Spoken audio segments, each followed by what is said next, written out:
Well, we're the power today. Let's get it done.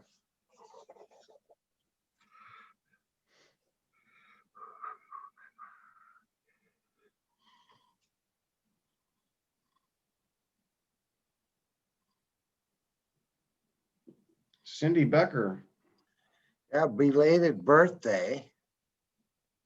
You're on mute, Cindy. Oh, thank you. I know this is getting old stuff. I don't know. Cindy, who are the You know- presenters? Cindy, can you tell us who the presenters are? Myself and Bridget Daisy and Megan Picard. All right, Christina, let's just bring in each group, the subgroups one at a time. Not everyone at once, please. And Cindy, by the way, if you ever looked at that, you're about the only person who put their age on there. Well, I think, first of all, I think everyone should celebrate their birthday. Everyone should celebrate their birthday. And so, you know, what the heck, your age. So 70 is 70, right? I always thought I'd be an adult by now, but. Commissioner Fisher has fallen away, so we no longer have a quorum. I just promoted her back Yes. up to, I don't know what happened. I might have. Okay, whenever you're ready, Chair Bernard. All right, we're ready. Okay, Well- go ahead.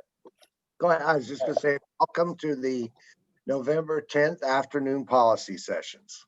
Yes, so we have Chair Bernard, Commissioner Fisher, and Commissioner Savas here today. Commissioners Humberston and Schrader are at a Veterans Day event.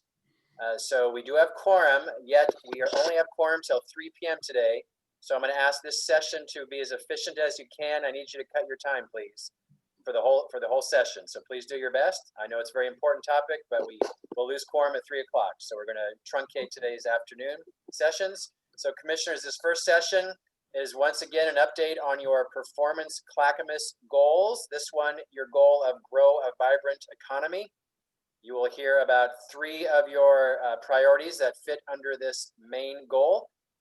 And we have staff today from county administration to start with the first goal. So Cindy Becker, would you please introduce our guests and go forward? Great, thank you. So I'd like to introduce Bridget Daisy, who is a director of the Clackamas Workforce Partnership, and Megan Picard, who is our contractor from the Athena Group, who has been working on this initiative since its inception. Christina, can you give me ability to share? Just did, so you should have ability now. Great, can everybody see this? Yes.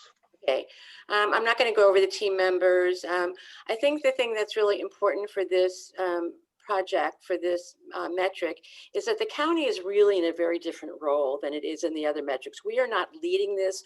We are really supporting it. We are identifying barriers, identifying resources.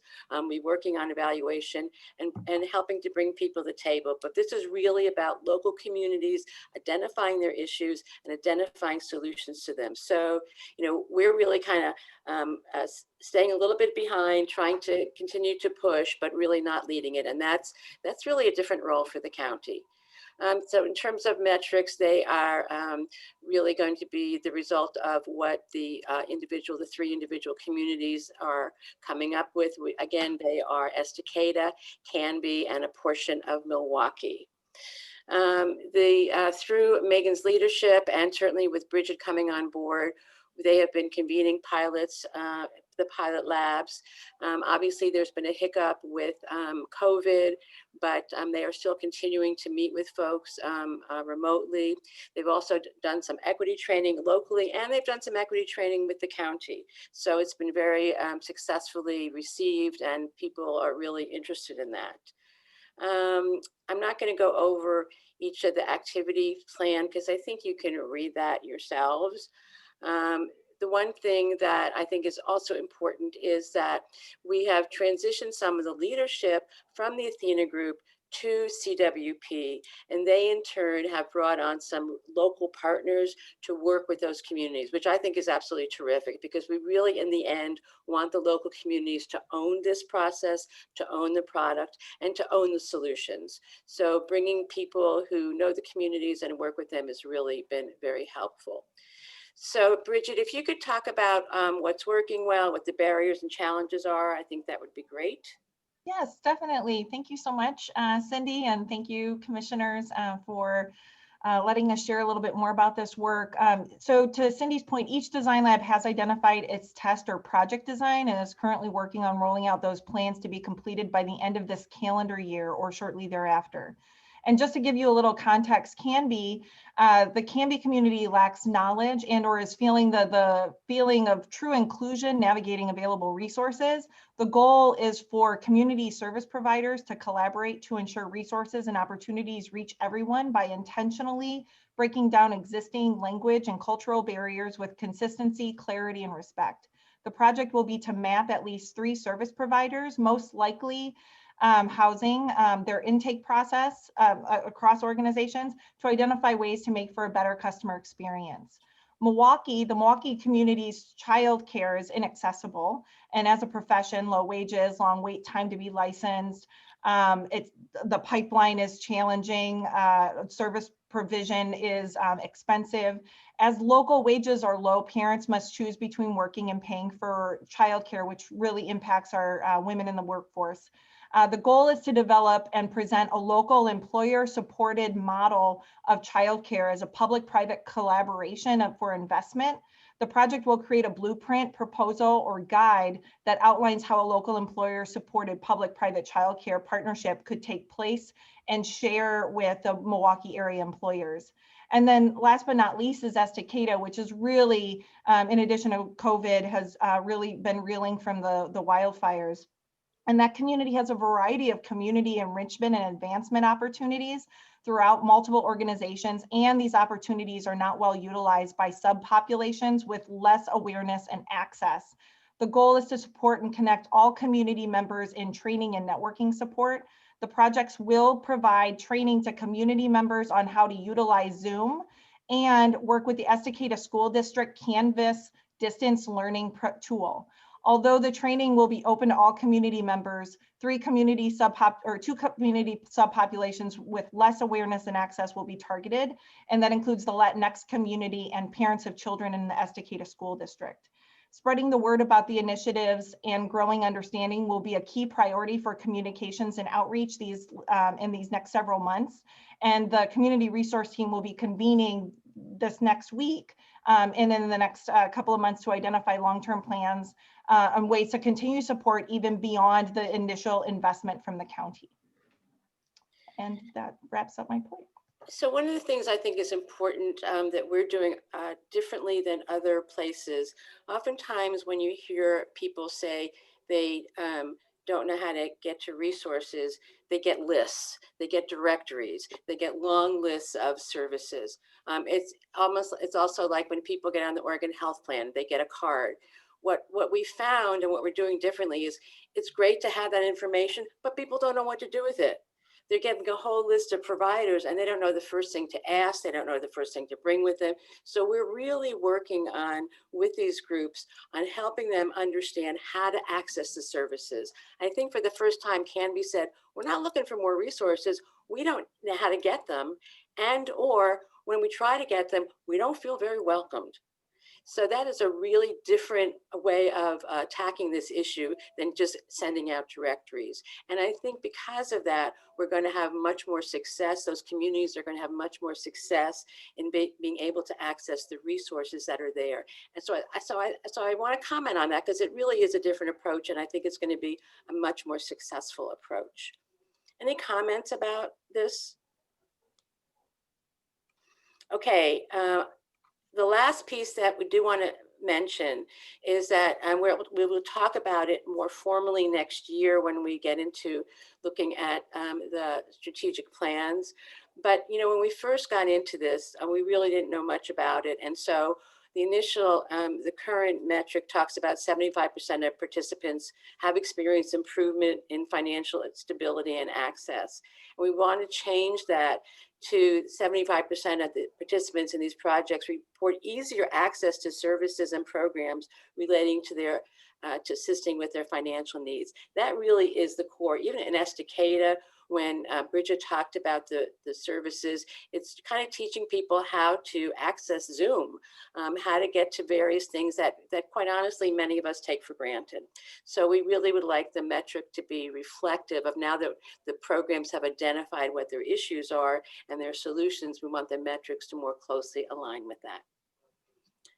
So Gary, I think we talked as fast as we could. Is there anything that else you'd like to know? Any questions, comments? My question is, Cindy or presenters, the board packet, first page or two mentions you're going to cover three or four different areas. Are you just covering one, Cindy, and handing this off, or are you all finished? We're just doing the first one, which is the Prosperity Initiative. And then there's going to be other presenters coming on to talk about the other workforce issues. Okay, great. Yeah, this looks good, and I appreciate your efforts, and glad to know this is taking root and moving forward. Yeah, me too. Yeah, thank you. Commissioner Fisher has her hand raised. Okay. Hey, Bridget, thank you so much for being here and presenting this. Just a question, on Monday, the commission is going to be having a Spanish-speaking listening session. So I'm curious if there's been any collaboration with Canby and each regarding that listening session. I believe the impetus of it, and Gary could speak to this probably better than I, but came from our of equity, diversity, and inclusion. And I'm just curious if there's that linkage that has happened, and if not, there's still time for that outreach. Oh, definitely. The Canby Design Lab is meeting this evening, and it will be discussed there in addition to being shared more broadly with all of the groups. We received that message, I think it was yesterday. And so we're going to be spreading it out with our networks. Awesome. Thank you. The other thing I would add is we are also coordinating with the broader efforts of Martine and her team, her equity team, and looking at what it is that we see that is needed at the systems level to support more equity-oriented results out of all of these efforts, and sustaining that forward to the future. It's one of the things I love about how we have shifted sooner to local leadership, is it allows us to really take that broader picture and make sure that we're connecting what we're doing in our final steps with the equity training and other capacity building with Martine's team and their work. And we actually have another meeting on that coming up just later this week, so tuned for more on that. All right, thank you.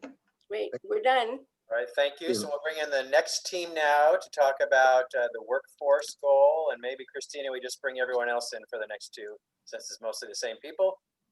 So one quick pause, please, while we transition.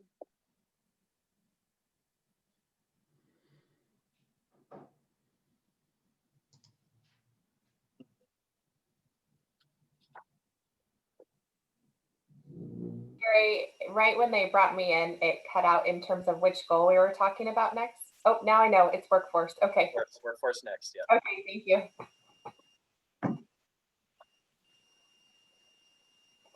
Actually, I don't, Sarah, are you going to kick that off? I am. Would you like to go ahead, please? I will. I'm just looking here. So Jennifer Harvey and Duke Dexter should be coming in if it's workforce too. She has her hand up and is in the audience in the attendee column. Okay. And Dan Johnson is coming in for the last one after this, which would be the commercial and industrial. There we go. I'm looking for Duke. I don't see him in the waiting room yet. Okay, he was on earlier, so something may have happened, but we'll go ahead and get started. Thank you. Chair Bernard, Commissioners, Administrator Schmidt. We're happy to be here today. We hear your message to communicate quickly today that time is of the essence, so we will do that. So we have the next two goals, we being business and community services that we've been working on for you in terms of MFR implementation. The one that we're here right now about is workforce. That strategic result is by 2024, 80% of employers within targeting clusters surveyed will report that an adequately trained workforce is available to fill their family wage jobs. So we have been working on that, and we have a small collection of those folks here today to tell you some high points of that work. As we've got going, we did realize it took us a little bit of time to kind of wrap our arms around what this goal is, because there's a lot of terms contained within it that needed some definition. So we did spend some time doing that. We looked at targeted clusters, we looked at adequately trained workforce, and family wage jobs. And so our presenters today will be talking about that. Cindy Moore from Economic Development within BCS is going to cover key strategies, key activities. And then Jennifer Harvey from H3S and Duke Dexter from Technology Services are going to talk about some key pieces from their programs. So I will turn it over to Cindy. Good afternoon. Thank you for the opportunity to share our update with you today, Commissioners and Administrator Schmidt. With regards to the key strategies, in the interest of time, I'm also not going to address each one individually, but rather highlight a few of our strategies to provide some additional context. So under the strategies section, as Sarah mentioned, definitions are important. Building on our economic landscape data over the past 10 years, we've been able to track our data on targeted clusters and their projected trends. These are the primary traded sector industries that drive our county's economy, and our thought is that by focusing our workforce efforts in these areas, we can best leverage our resources to meet our collective goals. You may be wondering on the enterprise zone connection and how that ties into the specific goal. As participants in the enterprise zone program, employers are required to annually report on their requirement to increase their employment by 10%. This annual reporting offers us a direct line of communication as we look to track how our businesses are finding and retaining adequately trained workers. While we recognize that the enterprise zone participants do not encompass all employers in Clackamas County, it will give us a strong sampling for our survey. We're doing this with partners. Obviously, this takes a village to execute these goals, and we realize that our team presenting to you today is robust, but we will also be working with external community partners like the Clackamas Workforce Partnership, Clackamas Community College, and our higher education system to support our efforts. A few of the activities that we would like to highlight for you today is the Clackamas County Workforce Program and how they ensured accessibility to their employment center for in-person services. And I think Jennifer is going to speak a little bit more on that as well. We've also entered into an intergovernmental agreement with Clackamas Community College to offer scholarships to remove graduation barriers to students in the last year of their program, any barriers that they are experiencing. And finally, we met with the Oregon Institute of Technology president to learn about their long-term plans for their programs with an agreement to meet again to discuss future opportunities. And we just want to thank Tracy Moreland for her participation and Commissioner Schrader as well for that. So finally, it is our intent to approach this work holistically with the awareness that there are many factors contributing to our citizens being adequately trained in order to find and secure employment. This is one part of an ecosystem which ties in housing, food security, childcare, transportation, and many others in order for us to have complete communities and grow a vibrant economy. So with that, I'm going to turn it now over to Jennifer to talk a little bit more about her programs. Thank you for your time. All right, thank you, Cindy. My name is Jennifer Harvey, and good afternoon, commissioners. I do appreciate this opportunity to talk to you. I work at Children, Family, and Community Connections in H3S and lead the Workforce Programs team. Our team works with low-income individuals who are experiencing barriers to employment and training. Some of our priority populations include veterans, second chance, survivors of domestic violence, and individuals experiencing homelessness. COVID-19 greatly impacted the workforce system within Clackamas County, with all programs, including WorkSource Clackamas, our local America's Job Center, closing to in-person service. and converting to performing services virtually as we did. Lack of technology, internet, and experience in applying for employment, training programs, conducting interviews via Zoom and FaceTime became another barrier for our populations that are priority. It became mission critical to reopen the county's employment lab.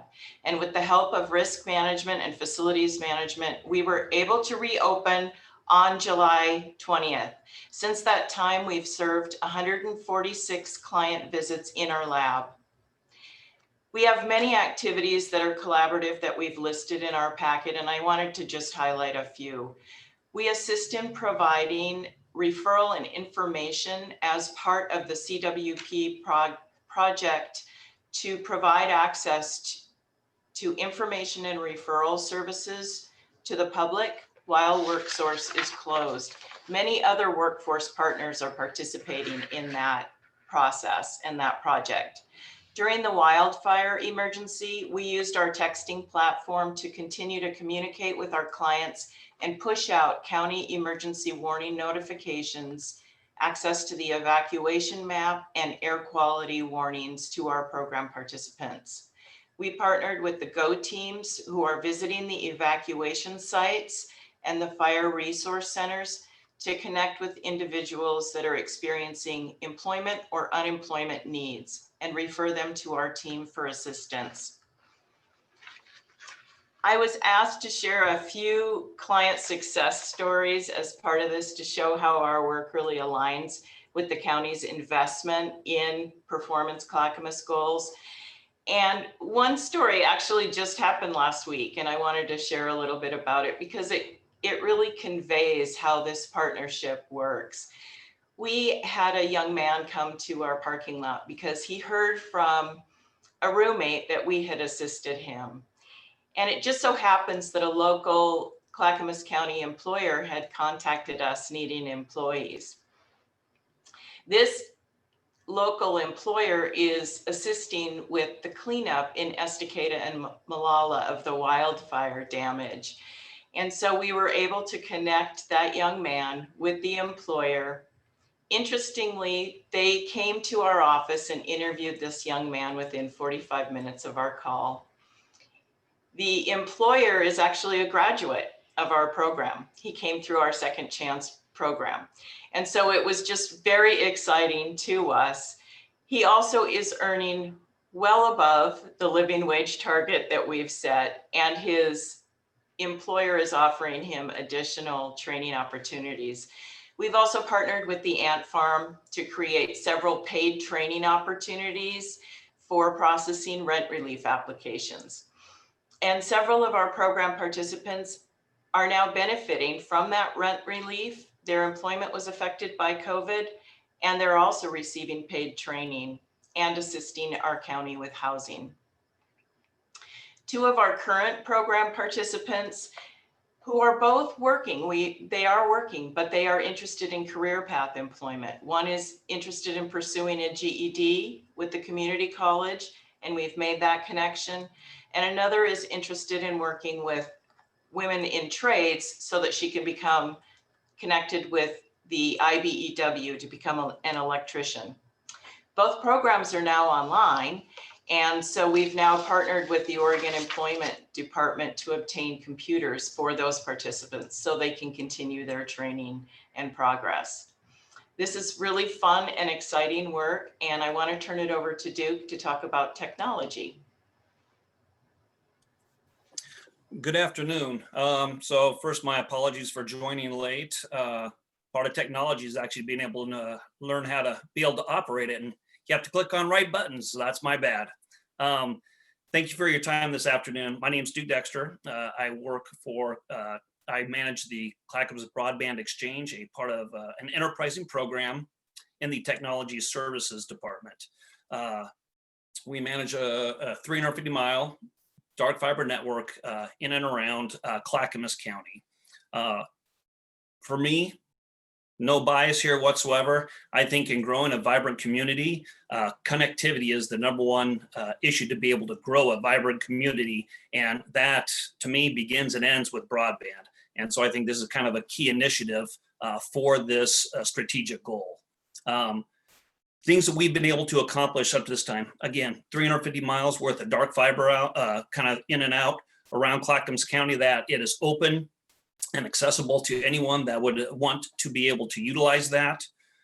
With that open access, it has brought in not only new carriers, but has kind of created competition within those areas so that the residents, communities of Clackamas County can recognize that increase in bandwidth and also be able to shop around and find a better cost for their services. And at the same time, we're trying to continue to, grow our network. We recently applied for an EDA grant, and we will know, it actually gets reviewed next week on the 19th. And so by the end of November, we will know if we are awarded that grant or not, to be able to expand our network and be able to serve other businesses within Clackamas County. Kind of where is CBX going at this time? How are we kind of expanding this broadband? Currently, we have hired a consultant, Uptown, and they will run a feasibility study and come up with a business plan, basically a cost.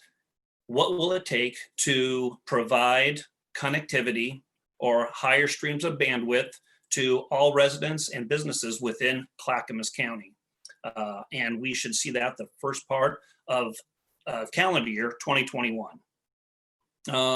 We continue to develop and strengthen our existing network within Clackamas County so that depending upon any kind of hazards or emergencies that may come up, we can address those issues at that time. A good example of this is we're just about to complete our connection from our network all the way to Denver, Colorado, to provide redundancy to our network so that we're not completely reliant upon all of the systems that lie within the city of Portland. So if ever one of those, with the subduction event happens, we are not completely reliant upon downtown to keep our network up and running and all of that connectivity throughout Clackamas County, solely reliant upon that. And we also continue to reach out to the existing ILECs and cable companies to see where there are areas that we can partner to be able to expand not only our network, but their network as well, and increase services to residents at all time.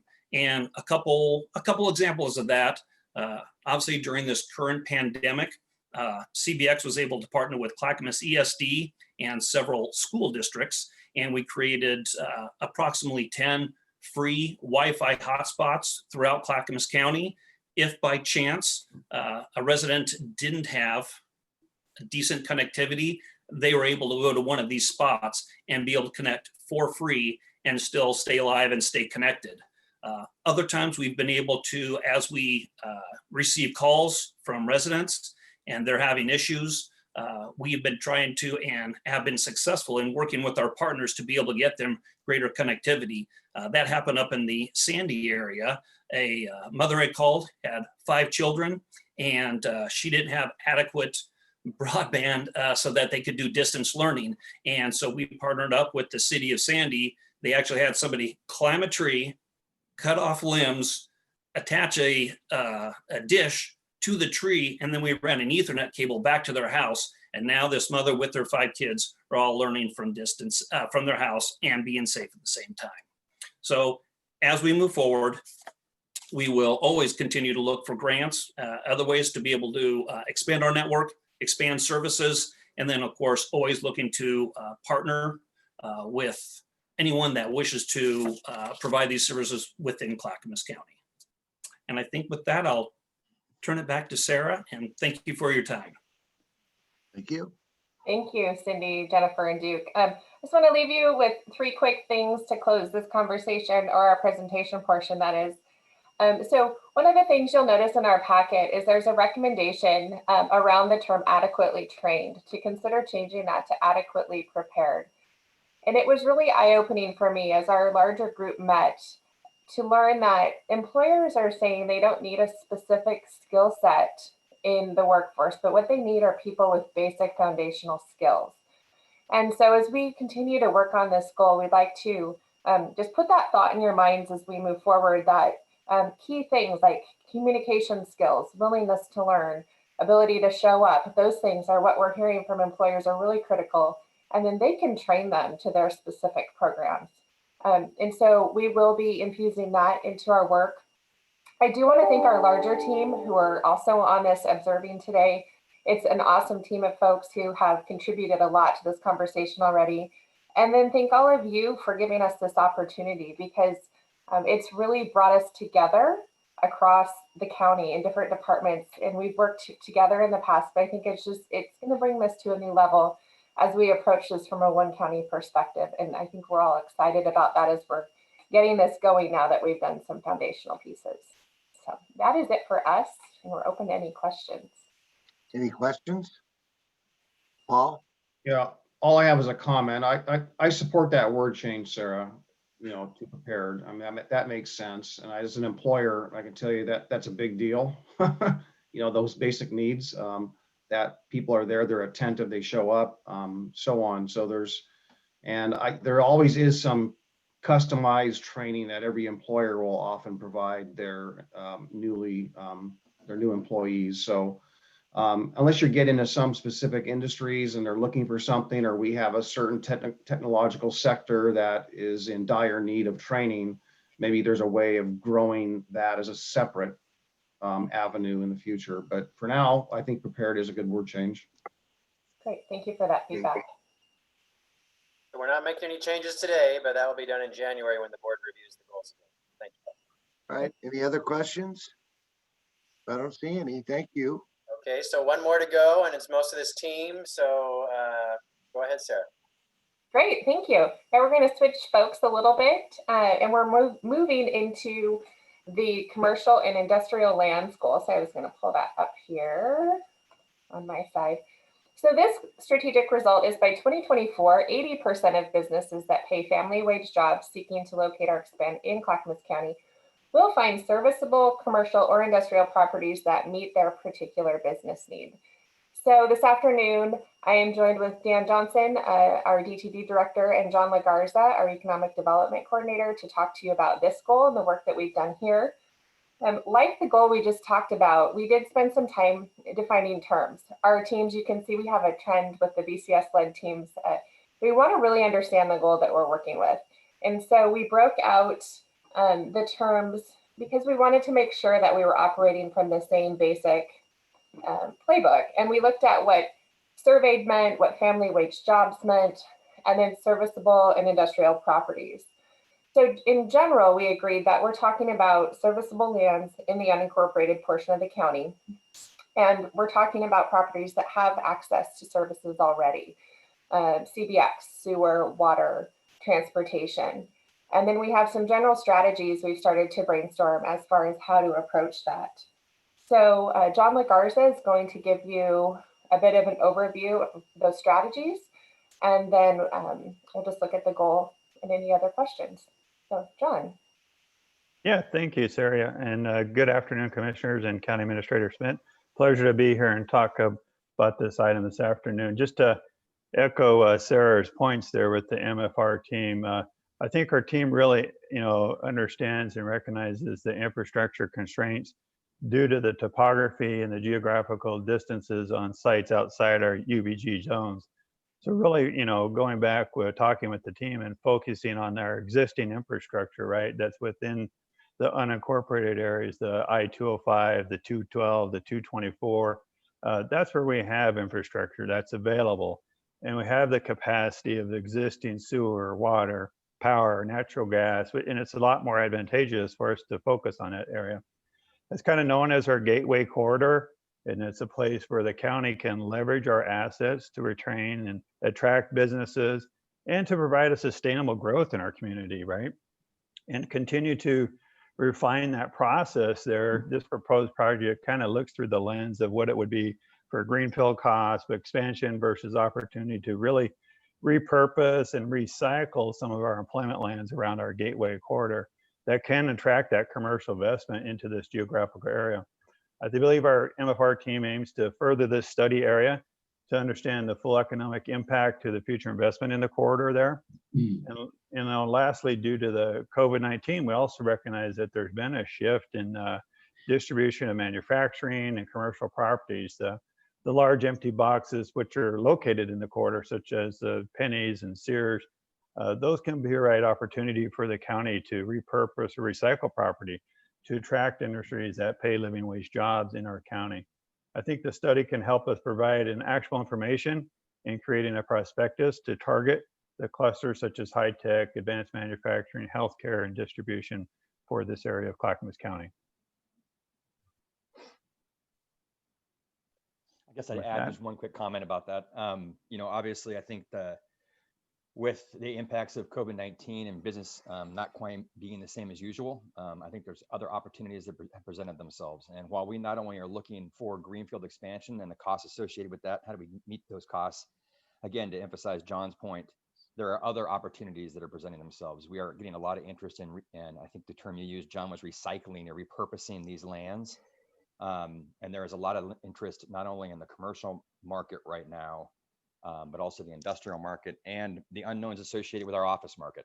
There's a lot of pressures on what those markets might look like now and in the future. So not only are there opportunities outside our current service areas, but there are many opportunities inside our current serviced areas. And I think this is an effort to kind of get a better understanding about what those opportunities are on both sides of that ledger. So Sarah, I'll pass it back to you.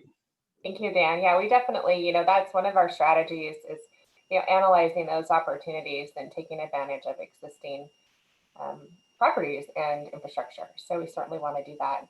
So that's kind of a quick and dirty overview of where we're at with this goal.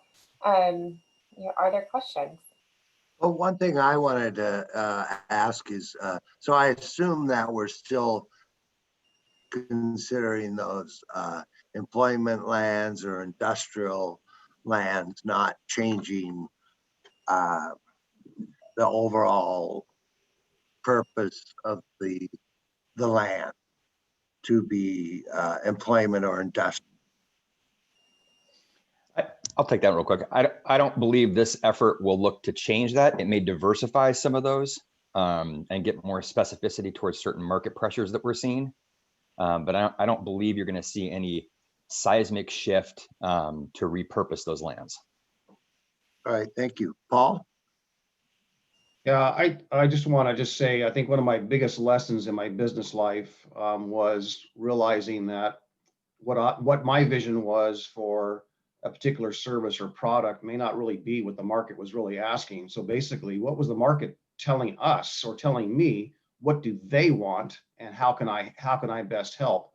And I really turned my business around when I actually changed just that mental mindset and say, you know what, I'm going to adjust to the market. I'm not going to pretend I know what the market is and then put out a product. So with that said, you know, I think everything that you've all presented is part of the equation. I don't have any quarrel with that, but there's just a number of ways of really dissecting or trying to figure out, surveying whatever those needs are. And what I've heard, you know, as a business owner in this area, who 65% of my customer base happen to be other businesses, and a good chunk of those were in the metro region. So with that, I made a lot of friends and a lot of relationships, and I heard from them their growing pains, as we all had growing pains. And I would distill it down to when businesses want to grow, for example, you know, at times they need more space. And that space might be the building expansion. It might be land and building expansion. It might be the cost. It might be the ability of having transportation connections. Certainly having a trained workforce is a big factor. And having the basic prepared workforce as well. So, you know, those are all factors, but as some of my business friends moved out of Clackamas County, because what's that saying? We know how to grow them, we just don't know how to keep them. We had that saying because Clackamas County is more of an incubator county historically, that a lot of them left. And, you know, a lot of them left that I'm still in contact with and went north of Oregon and went into Washington State, Clark County, King County, in areas around Seattle. and for various reasons. And land availability was a huge factor. Cost of operating businesses was a huge factor, and a huge workforce base there as well. So I think those were all things that made them awfully successful for the most part. And so locally, though, bring that back down, I think from a long-range planning, I think we're at that time of year where we talk about long-range planning. This is not the session, this is not the time, but I just wanted to drop one element of a metric that we ought to be looking at, and that is our jobs, housing, and balance. And in some degrees, if you just go one layer down and say, so what's our land look like? What's the landscape look like? How much of our land is housing, and how much of that is business, industrial, commercial? And if we're going to support correcting that jobs, housing, and balance, what do we need to make that happen? And, I see in the packet, you've got some recognition that Happy Valley is part of that. The 212, John, you mentioned the 212 corridor. There's a lot of properties that are way underutilized and a lot of opportunity to do that. And I'm thinking of the Sunrise Gateway as really the opportunity for the future. There's certainly areas around, and our cities are doing a great job here and there. But I think as we're looking at housing and putting so much emphasis on housing, my concern is that if we're going to be changing the land use purposes, we're going to do that at the detriment of business. For example, talk of maybe taking how much heat did we take when we put the Veterans Village in an industrial area, for example. So I'm just using that as one example. I can use more, but my concern is what does that balance look like? And I think we need to actually have something that a long-term planning initiative in the coming year that looks at how we evaluate that and make sure that everything that we're doing does not conflict with one another as best as possible. We're going to have those conflicts, right? We know that. But how do we thread the needle through all the things that we do and all the initiatives and the needs of our citizens to where, we can actually make our citizens more prosperous and make our economy more vibrant? And sometimes there's never a better awakening than to look at the poverty rates. So I challenge everyone to go to a search engine and type in, what is the poverty rate for? And then you fill in the blank and put in the city or the census tract or the town. And I think you'll be quite surprised. So, and maybe if you look at that historically, in 5-10 year increments of what that's looked like, I think you'll find even more information out that maybe a lot of what is being proposed sometimes has a opposite effect. And I think some of those poverty rates will beg the question, why did the poverty rate go from here to here? What happened? What went wrong? And I think we can learn a lot from that. That's a lot to say on a very complex matter, but I would really want to see some effort on that. We did some great work with Johnson Economics on our employment lands, and how we build on that work and how we build on that jobs, housing, and balance, I think is key to our success. Dan, I see you wanted to say something. I just want to acknowledge the great point of bringing up the discussion around serviceability and understanding about what the market is. And I think the difficult position that we are in right here, just to be totally frank with everybody involved, I don't think anybody knows what the future holds. And so the dialogue, and I love that discussion around jobs, housing as well, because it's been something we've been struggling with a lot throughout the years, but the nuance around that and what the future holds in that discussion, a lot of folks' jobs could be like right here. And it's that telework dialogue and how that new nuance of that workflow, I mean, it doesn't go into the blue collar dialogue, but how it works in the organization and within the business.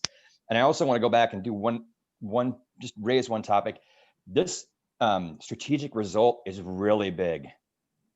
It's really, really big. And Sarah, I'm doing this for you. It's just so you will treat. And it's been hard to get your hands around, because you hit on that topic of market, Paul. If you talk about what the market needed before COVID, like industrial, I could tell you, you know what? It was 8 to 12 acres of industrial land. That was like the unicorn in our area. How do you find 8 to 12 acres out in that industrial quarter? And there aren't a lot. And that's why a lot of our work kind of pressed towards it. The work that Happy Valley was doing, the Sunrise, how do we make that serviceable? And that's all great.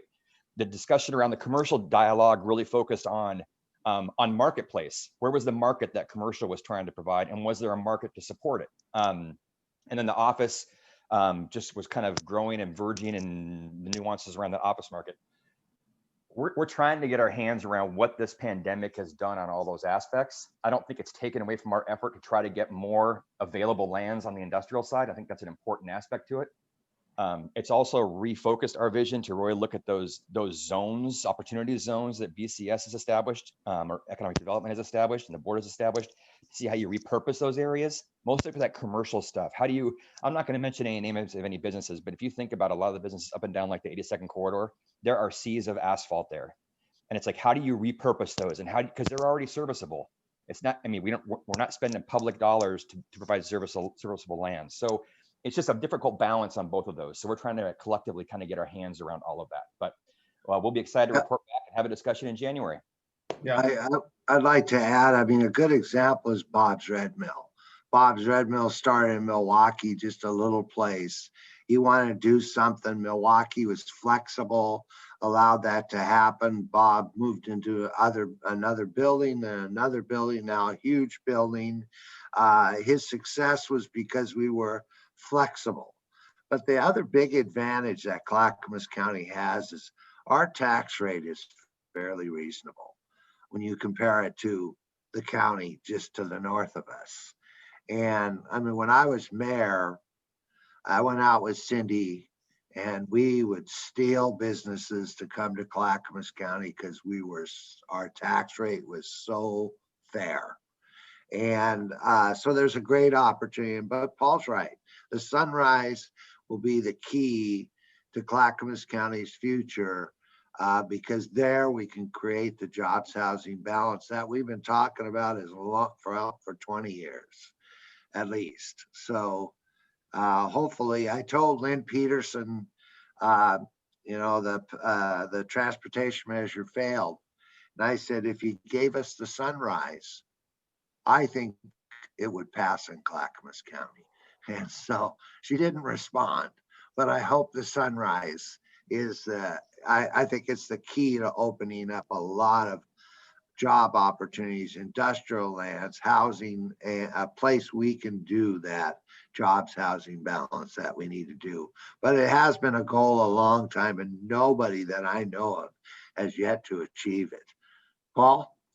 Yeah, well, thanks for that, Jim. I appreciate that. And Dan, your comments as well. Don't disagree. What I will say is if you look at some sectors, I think we can probably pretty well agree on what sectors may see a change as a result of the COVID environment and the virtual type of workplace. And the other industry that is in jeopardy of change we foresee is obviously the retail market, right? The retail market is changing. It's becoming more online. But the construction industry, you can't do that from home. Okay, I mean, granted, the administrative part you can, and maybe engineering you can, but for the most part, you can't pour concrete and asphalt in someone's front yard. You're not going to be able to build widgets and manufacturing. A lot of industries that we have that have a firm footing in Clackamas County, nurseries, farming, a lot of industries require that place, the place of business, and that's what's key.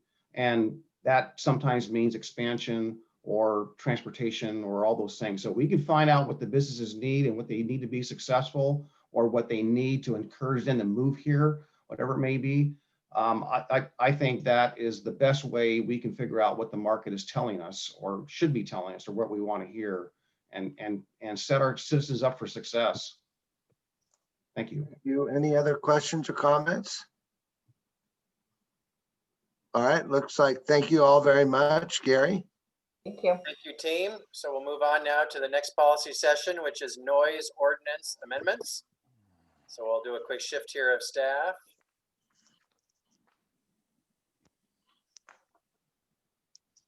Let's keep Dan in the room. I thought I was done. No, all right, Nate, as efficiently as you can, please go ahead. All right. Hey, thank you. Good afternoon, everyone.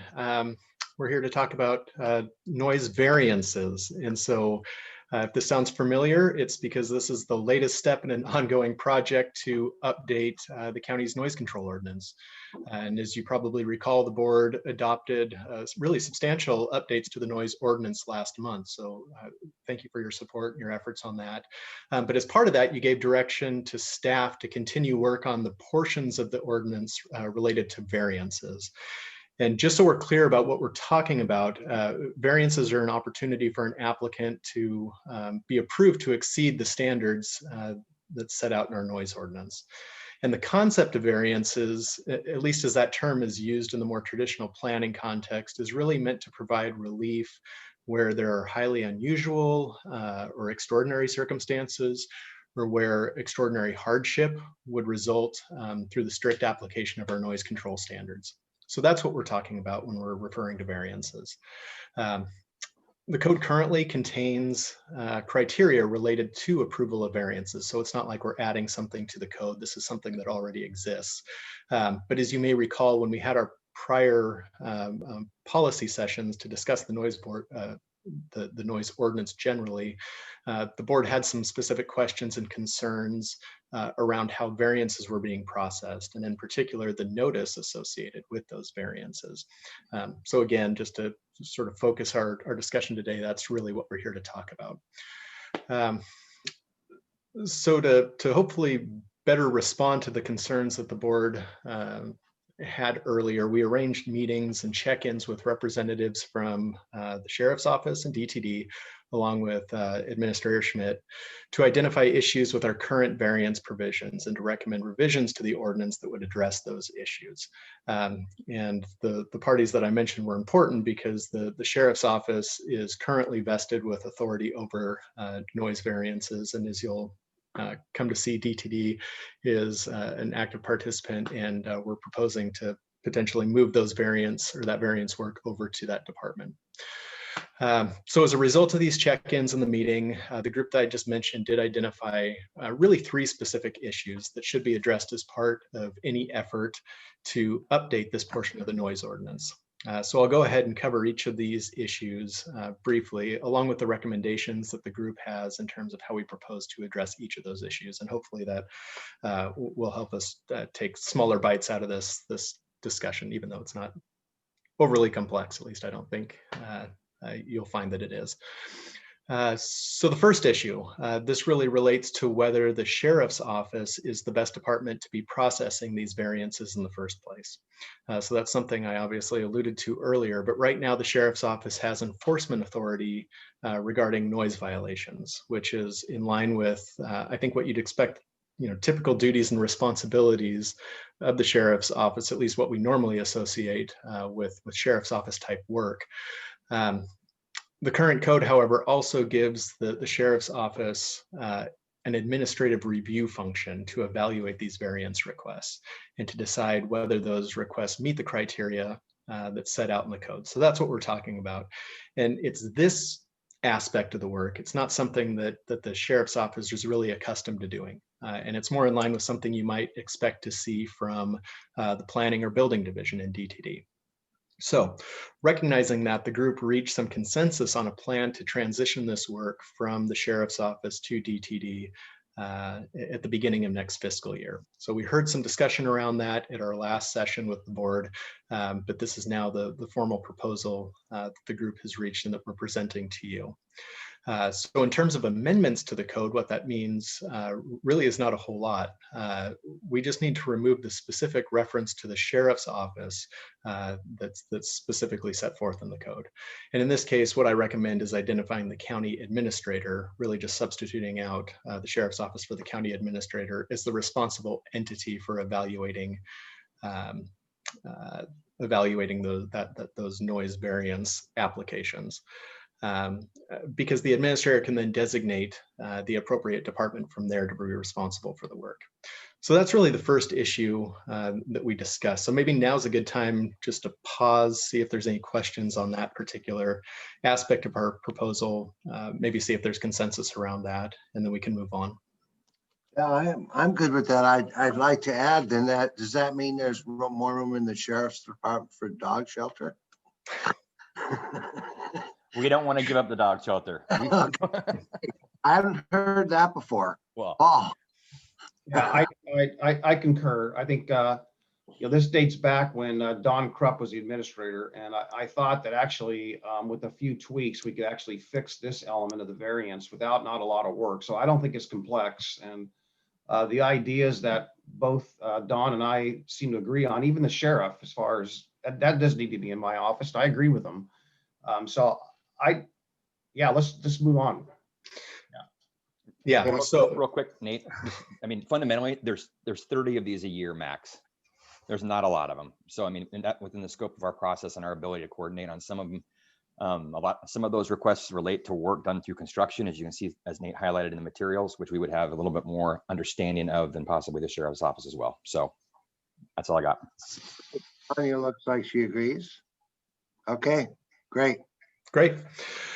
Moving on to the second issue. This is around notice, which I think was really the genesis of a lot of the talk around the noise variance issue, if I recall correctly, because as it stands, there is no notice in the code, either internal or external, that's required in connection with these variance requests. So as we identified this issue through this group, there was consensus, at least around the proposal that I had initially, to address the external notice. And so I'll start there.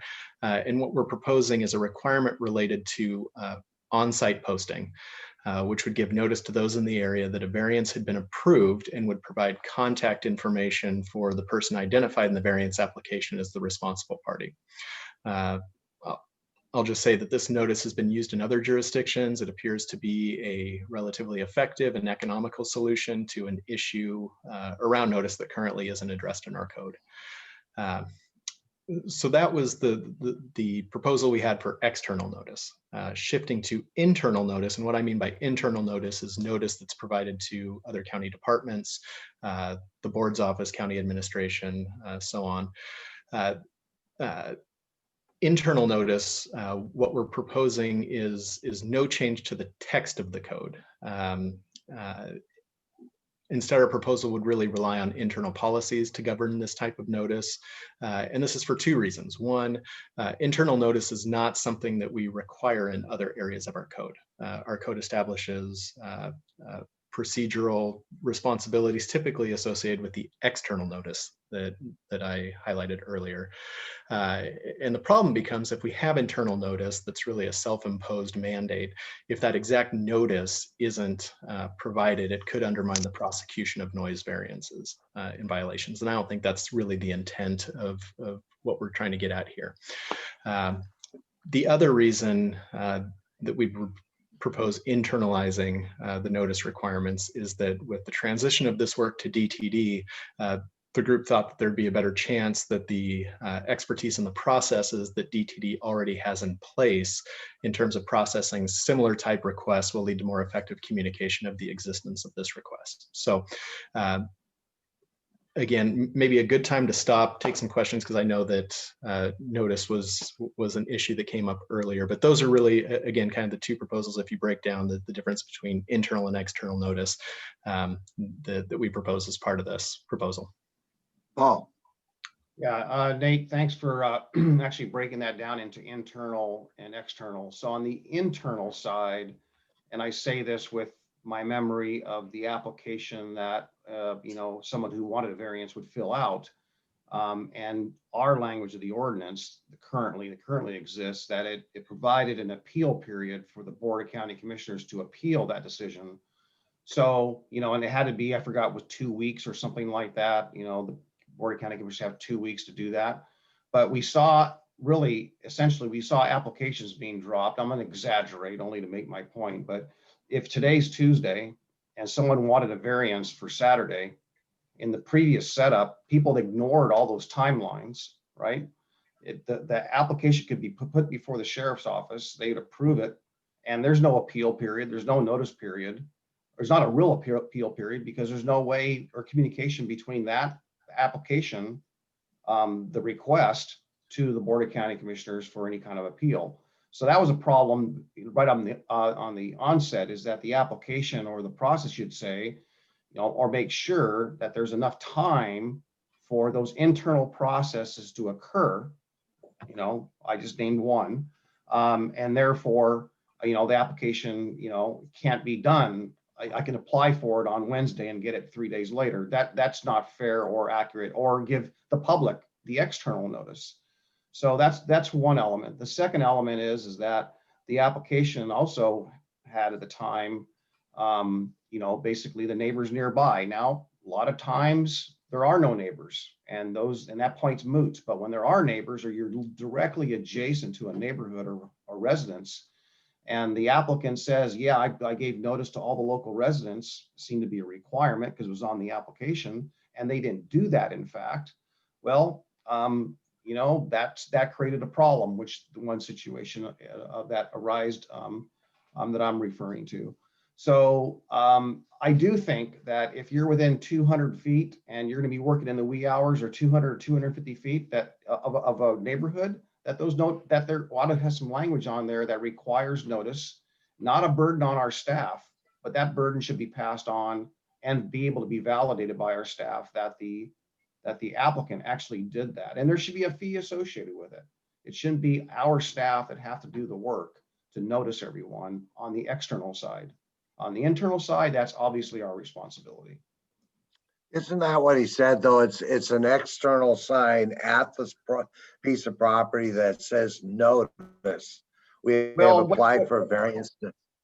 Yeah, well, what's proposed in there is posting it on the job site itself. Yeah. As a post, and that might work for when there's no neighbors, but in a situation where you have a directly adjacent neighborhood, I think that notice should go from doorstep to doorstep or mailbox to mailbox within that 250 or some number like that. I'm just throwing that out there. That's what the application currently, the applicant fills out, at least when this situation arose, that they said, yes, we did that, and they had not done that at all. Yes, Nate. So yeah, so a couple of things. I'll address the notice provisions, because what I'm hearing is you know, an alternative or an additional notice approach, which is more in line with what we provide currently at the county with planning applications, for example, where we, you know, calculate a radius around the site, provide mail notice, and use that as our basis for public notification of a proposal. Certainly something we can do. That's not what we proposed here. The trade-off, as you identified, is the cost associated with that. You know, mailings typically aren't cheap. And that, to this point, has been something that county staff has done, and we've rolled into our planning fees, for instance. Not to say that an applicant couldn't do that, but some jurisdictions, I'll say that I've worked in the past, when they put it on the applicant, it becomes hard to verify that the mailing is actually done. So that's the trade-off. I mean, we're talking all trade-offs here, whether it be cost or whether it be verifying that the notice was actually mailed out. And these are all good conversations to have. We have not done a posted notice on site in the county, not because we can't do it, but posted notice is typically more effective in urban areas, right? You don't get a whole lot of walk-by traffic in the rural areas, the far-flung areas. And so I don't have a lot of confidence, for instance, if somebody wants a noise variance for a wedding event out on EFU land, that, you know, notice that the posted notice is really going to be highly effective. But that's where we landed, and we can continue the conversation because, again, you know, for an instance like that, mail notice would be more effective. It's going to be more expensive, but it'll be more effective, and we can take that into consideration. And if the board wants to do that, certainly build that in. It's not like we don't already have the language. It's something we're very accustomed to doing. Well, I say that because, and I'm hoping my colleagues are listening. I'm sure they are, but when these situations arise, that's who's complaining. Whether it's the parties or the celebration or whatever it may be, the ones that we have seen in our email chains over the years, it's the neighbors that are complaining. And they may have applied for the variance, or maybe they didn't apply for the variance, right? And that's where it gets sticky. So it seems to me, again, quality of life, we're here to serve our citizens. I would say that if someone has a, you know, I even had one here, an actual example of someone who was very ill who had severe migraines and was suffering in their home. And, noise or any kinds of things like that. 4th of July, for example. I mean, we can't control that, but those kinds of things can make someone say, if I would have known that was going to happen, I would have moved mom to my sister's house or something like that. People shouldn't be surprised that suddenly at 1 o'clock in the morning or 2 o'clock in the morning that there's substantial loud noises that are just distracting people and waking them up. People should know that in advance. Yeah, and I don't want to jump too far ahead because we're going to talk about the criteria here in a moment. And where I'm going with this is that it's been the sheriff's office practice, I understand, either recently or historically, not to really approve variances related to parties and, other events. If it's a permitted event, if it's a big, I don't even know how to distinguish the type of event that would receive a noise variance, but suffice it to say that it's traditionally been construction activities and other what we'll call sort of public benefit type projects that have received favorable approvals under the noise variance. And so, going back to my earlier example, if we're approving a noise variance for a wedding event in EFU, I don't know how many of those are actually getting approved. I understand again that it's been sheriff's office practice to say, just abide by the current noise standards. There's no reason for you to need to go above and beyond. So, in terms of enforcement, I suspect a lot of those complaints are, unpermitted noise activities or just parties and events that exceed the noise thresholds without that variance, for what that's worth. Nate, one second. Hey, and what I hear us talking about are kind of two separate things. And I just want to go back to it. The first topic, which you brought up, which was notification to the board. We can look at that and dive into that. The concern I have about that is if they are construction related, sometimes that turnaround is quicker than that 2-week period. And so we have to kind of get our hands kind of around that, our heads kind of around that. You'll see they get news in a week. There's a warm front coming through that deals with concrete pours. That's just life. Or it's a public project that wants to do work, unlike a public project that wants to do work at night because there's less traffic or less, there's safety issues. Those can be planned further enough ahead to give some space for that. Secondly, what I hear you saying, Paul, is just informing the public that it has been approved or that it has been issued. If we're going to look to do that, we can have a talk about that. I'd rather have it be internal and we send it out because then we know it's been done. And that's not a big deal. We can incorporate it into a small fee for the permit. But that way there's no, hey, you know what? We told you to do this. Hey, I can't affirm you did that. If the board wants to provide notice to adjacent property owners, and I can't remember the distance we use, Nate, for our urban area land use. I think it's 300 feet. Sounds whatever close, it is. Yeah. We can just incorporate that into a fee, but we can talk about that more. Yeah, I don't have a quarrel. I mean, it does make sense that if we do it and they pay for it, that would work. And that saves us a step of trying to affirm that they actually did the mailing. So you're right. That's a good idea. But I also like the posting as well, just to be frank. So am I hearing, I mean, certainly Commissioner Savas would like to see mailed notice. I'm getting a thumbs up from Commissioner Fisher. Is that something you'd like to see in this next draft? Yeah, I think in an urban area, posting a big orange thing that says they've applied for a variance is very effective. People walking by, people driving by. But if we charge them and we do the mailing I don't see a problem with that. I just would like to, a lot of businesses have a lot of expenses and it's just another expense, but. Yeah, well, yeah, I appreciate that, Jim. But I would say that I know that Oregon City, for example, does external postings. Okay, I've heard from constituents that said, I didn't know about this. And they say, well, you've seen that little blue posting that they do. That's what Oregon City does. That's who you need to go to. They were coming at us for our county. It's not county, that's city. That's how they post. That's how they post it. Well, that's not how the county does it. I go, you're right. The county does a mailing. And so I've heard some pushback from Oregon City's method, for example. So I'm inclined to again, just make the suggestion. And again, these are for variances. This isn't for everyday work. This is for a situation where they know they're going to be making noise. They know they're going to do it at some off hours. These are unusual circumstances. They're really limited. I think I saw in the staff report, we haven't even had an application for 2020 as of yet. So knowing that they're maybe 5, 10, 15, 20 a year, or maybe 30 on a high side, I don't think it's that big of a deal. And it allows them to do the work they need to do. And it's a matter, it's just an example of us being flexible and not impacting or surprising our constituents in our urban areas. Sonia, did you want to add anything?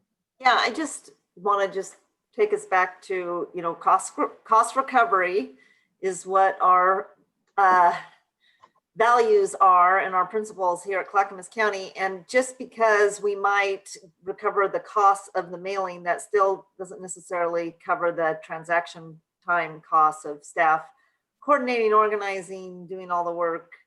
And so balancing all of that, I think, is important. And I mean, I look to Dan to say, well, what do you recommend? And that's where I would fall as far as how I would want to proceed with this.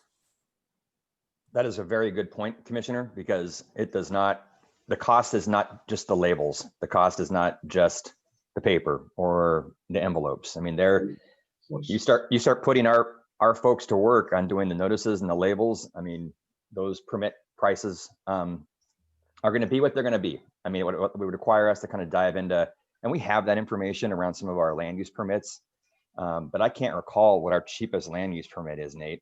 Maybe, I don't know. Maybe, and it wouldn't be as in depth as that, but I'm assuming some permit fee is going to be a couple $100, $200, $300, $400, $500, just to be frank. Again, there aren't a lot of these, but if, as we have been told, we are complete cost recovery. So. And I support that. So yeah, it's not just the labels and the envelopes and the stamps. It's got to be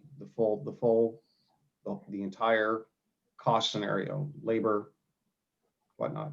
Oh, we got about 15 minutes left. How much more to go?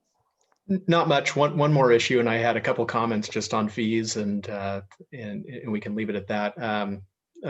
So since we've talked about fees, just to reiterate what's already been in the staff report, we'll come back with a fee proposal, and we've got examples from other jurisdictions. We can check in with them to see, you know, where their fees are lining up in terms of cost recovery, you know, cost to post notice, things like that. And so this will be you know, I mean, Dan doesn't want to lose money on the deal, right? And so this is, you know, it's in our interest to make sure we're pricing this accordingly. And it's not Dan, it's not Dan, the county.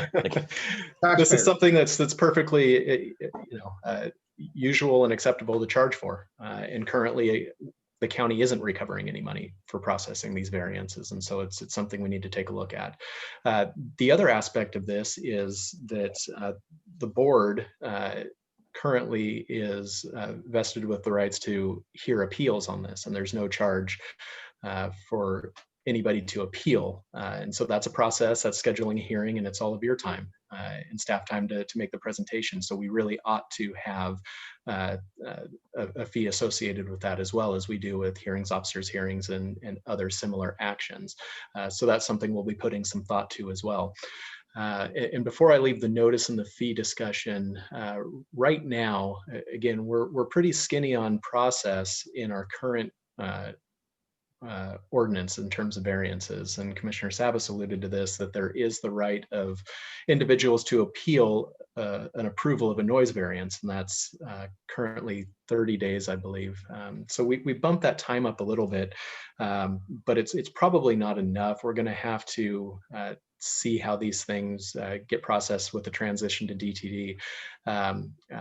But something that Dan alluded to, not to make too many cross references here, but you know, there's with these variances, it's not always known 30 days in advance whether you're going to need it, particularly in the construction context. And so what I'll offer is that other jurisdictions have an expedited processing fee, and that may be something we look at as well, whereby there's increased notice, higher notice requirements, but the additional fee allows for a prioritization, so to speak, of the application, in increased notice, with the hopes that that increased notice will cut down on the response time that the 30 days might otherwise provide. And so that, if people want to pay to play to get their variance in, we may be able to provide a pathway for that, and also address the concerns with notice. So not something to decide necessarily today, but that would be part of the fee discussion. And if I'm seeing some head nods, that's something we can certainly propose when we come back for that portion. So leaving the notice issue, the final issue relates to the criteria already in the code by which variances are to be evaluated. And as we noted in the staff report materials, there's 4 primary criteria that need to be considered to determine whether a variance request should be granted. So the nature and the duration of the sound emitted, that's the first criteria. Whether the public health, safety, or welfare is endangered. 3, if compliance with this chapter would produce a benefit to the public. And 4th, whether previous permits have been issued and the applicant's record of compliance. So when I presented these to the group, the criteria, I think we felt actually did a pretty good job of covering the high level considerations that one would want to evaluate when looking at whether a departure from the noise standard is warranted. So we're not proposing any changes to the criteria language at this time. The problem with the criteria, at least from my perspective, is that there's no real guidance on how these criteria should be applied, how they should be weighed, so on and so forth. And it turns out that in practice, the sheriff's office to this point has been putting a great deal of weight, for example, on the criteria around whether the proposal would produce a benefit to the public. So the group generally agreed that policy may be a good one, may be a good approach, but if that's going to be the county's position, we really should capture that intent in our code. So 1, applicants know what to expect, and so that 2, we can defend our decision in the application of the criteria were it to be challenged. So to address that, our proposal includes language that we built into the introduction section, just providing some context, setting an expectation for variances generally, and more specific language, clearly setting out a preference that noise variances that are not associated with an activity benefiting the general public should only be approved in the most extraordinary circumstances. So I just want to let that settle with you, because what we're proposing here is really a refinement of the county's approach to variances. So I want to make sure that the board is supportive of this, since it represents really a policy update. So I guess I'll leave that out there. Again, what we propose to do is refine the criterion so it's clear that for whoever's evaluating these, they can place greater weight on whether a variance produces a benefit to the public, and that can be determinative if we choose that that's the policy direction we want to go. Well, Nate, I'm looking for that under 6.05 or 6.05. Is it anywhere in there, or is it just in the packet? So 6.05.070, I provided a red line of our proposed changes in the staff report packet. Okay, yep. If you look under 070, look down to, well, 1, I provided some context in the introductory paragraph where it's the policy of the board to allow variances only under extraordinary circumstances or where extraordinary hardship would result from strict compliance with these regulations. Again, that's to provide context on what a variance actually is. And then if you scroll down, it would be under subsection B. Yeah, I see it. Yeah. And so I'll admit it's not perfect. I'm trying to work within the framework of what's already in the code. But what, at least in my opinion, what that does is it gives the decision maker some authority to place greater weight on that particular criteria. Yeah, I think you did a great job there. I don't disagree with that. I think your approach is a good one there. Okay. And what I would expect, and I noted this in the staff report materials, is when this transitions to DTD, I mean, remember, we've got professional planners and folks that do this for a living, right? And as I think, you know, they get some experience processing these variances, I expect that they probably have some suggestions on you know, better language, you know, how better to process these based on the types of information that they received and the types of projects that they see. And so this is, it works. I think it preserves some of the flexibility, but you know, I think just looking to the future, we may see ourselves maybe sooner than later dusting off some of this language and providing some refinements. I'd just build on that for 1 second. Yeah, I would agree. You know, time and processing of these apps will kind of provide some more clarity around some of those terms. I just want to share in this forum right now, you know, you talk about extraordinary circumstances. In my mind, weather is an extraordinary circumstance that impacts construction activity and on those nuances. Beyond that, you know, there isn't a lot because again, you're tying to public good, but that will be one of those primary components that we look at when we talk about noise variances for construction projects. So just sharing that with the group as a whole if they want to talk further about it. Understood. All right, anything else? No, I think, you know, we touched on fees. That was going to be my parting comment, but I think we've done enough there. So unless you have any questions on that or anything else, you have the proposal in front of you. We'll add some language around providing mailed notice in certain circumstances, but otherwise, what we would need to affect these changes is a first reading of an ordinance, second reading of an ordinance, and you're accustomed to that. And we have those scheduled. We have placeholders right now so that we can have those done by the end of the year. And so we have some time to make the changes. But I think first reading was first week in December, I think, and the last meeting of the year. And so if there's anything else that comes up between now and then, let me know. But otherwise, first reading would be your next opportunity, and there's still time to make changes once again. So, all right, real quick, Nate. Great job. Just want to say that on the internal side, not on the extraordinary circumstance situation, but let's just say a noise variance. What's the timetable to tell an applicant you need to get this to us in X amount of days before the event? Yeah, no, good point. I mean, if you're working backwards, right, and you have a 30-day appeal period, you need at least 30 days under our current code, and you need the time it takes to process the application. So I don't know what that looks like for DTD right now. And remember, these changes wouldn't take place until beginning of the next fiscal year, so we have some time to work through that. But you're absolutely right. I mean, it is, you know, telling applicants that you're at least 30 days and 30 days plus however long it takes to process that. So, you know. I like that dialogue, Nate, you had around the expedited review process and what that looks like, because you've got some events that they can plan for, and I'll use Vortex as an example. Yeah. I think those noise requests are going to come as a part of those mass gathering asks as well. Right. And those have time to plan for. You have this, hey, it's going to be 110 degrees for the next week and a half. I got to get this stuff in. How do we expedite that? And I think we're going to have to really put some thought to how this is structured, how that notification process is structured, to one, get notification out as quickly as possible so folks know what's going on, but also provide something that's reasonable, that people can act in within a certain time frame or when knowing these circumstances are going to face them. And I couldn't tell you what that looks like right now. I mean, our appeal process for land use is not 30 days. It's less than that. But Nate and Cheryl Bell and myself can put some thought to that, and Jennifer. All right. Great. Thank you. All right. Thank you. Thank you. All right, thank you. So commissioners, we are going to postpone the next policy session to next week because you can't get it done in 7 minutes and it's not time sensitive. So we'll move the Water Environment Services Boring Facilities Master Plan update to next Tuesday. So with that, you are done for the afternoon. Great. Thank you. Have a great evening. Bye.